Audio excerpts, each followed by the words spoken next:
How to explain these results? A lot of angry people is the bottom line. I think probably the most useful figure to keep in mind is that establishment quote-unquote parties together, so be them from the centre-left or from the centre-right, together reach round about 37–38%. That means that everyone else voted in different shapes and forms for anti-establishment parties, be they explicitly from the extreme right, like the League, like Fratelli d'Italia, or be they for the Five-Star Movement, which has emerged as the strongest party, with a neither left nor right, simply anti-establishment platform. So what does this mean for a potential governing coalition? Essentially, the first thing to note here is that there is no clear winner, meaning there is no party or coalition that reaches 40%, which is what the electoral law requires to have a majority in Parliament.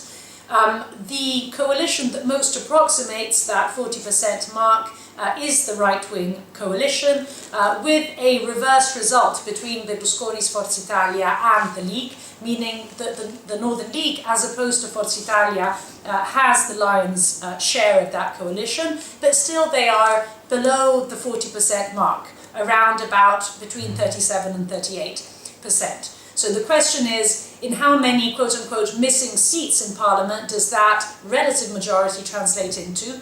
And therefore, are we talking about a missing 10 or 20 seats, which they probably would be able to get elsewhere, or are we talking about a missing 30 or 40 seats, which are obviously going to be far more difficult to obtain?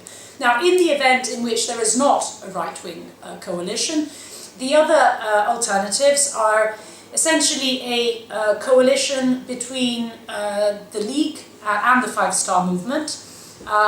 I assume that the Five-Star Movement would actually want to approach the League with this proposition.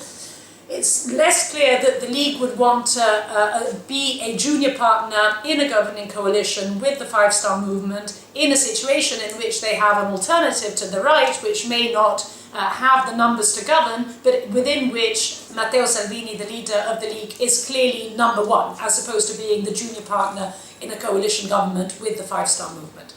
And then you have the third alternative, which is a coalition government between the Five-Star Movement and the Democrat Party.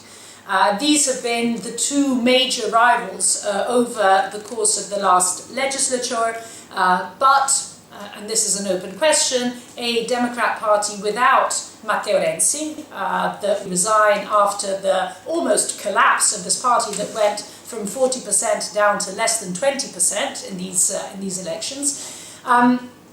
Is it a possibility forming a coalition government between the Five-Star Movement and the Democrat Party? I don't know what that question to that answer is. What I am pretty sure about is that if there were to be something of the like, it would probably be the ultimate end of social democracy in many respects in Italy.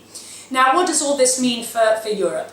I think what's important to note is that all this is happening at a time in which Europe is ready to restart. Last Sunday, the Social Democrats in Germany expressed their opinion. There will be a new grand coalition in Germany. You already have Emmanuel Macron at the helm. Europe is restarting.